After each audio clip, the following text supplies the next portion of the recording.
గోవర్ధన్ గారు చెప్పండి, ఎట్లా అనిపిస్తుంది కేటీఆర్ ప్రకటన? కేటీఆర్ మాటలు చూసాం మనం.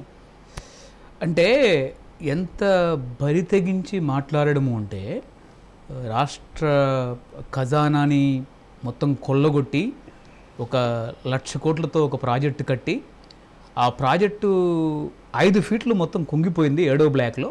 7వ బ్లాక్లో ఉన్నటువంటి 3 పిల్లర్లు కాదు, 11 పిల్లర్లు కూల్చి కడితేనే ఆ ప్రాజెక్టు మళ్ళీ అక్కడి నుంచి నీళ్ళు ఎత్తిపోవడానికి అవకాశం ఉంటుంది.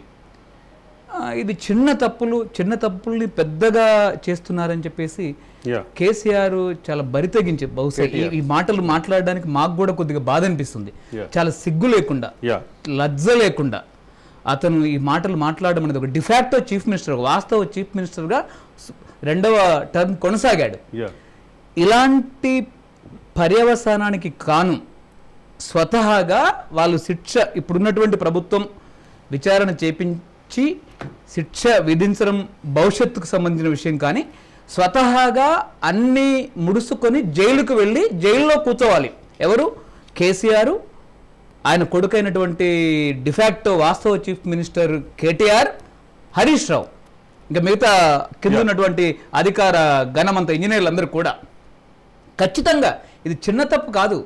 ప్రపంచంలో ఇలాంటి సంఘటన కట్టిన 4 సంవత్సరాలకే ప్రాజెక్టు కూల్చాల్సినటువంటి స్థితికి ఎక్కడా లేదు. మన దేశంలో 60-70 సంవత్సరాల నుంచి 100-120 సంవత్సరాల క్రితం వరకు కట్టినటువంటి ప్రాజెక్టులు ఉన్నాయి. ఏ ఒక్క ప్రాజెక్టు కూడా ఈ రోజుకి ఇలాంటి దుస్థితి దాపురించలేదు. అది మళ్ళీ దీంట్లో ఇంకో కొన్ని విషయాలు కూడా మాట్లాడుతున్నాడు ఆయన.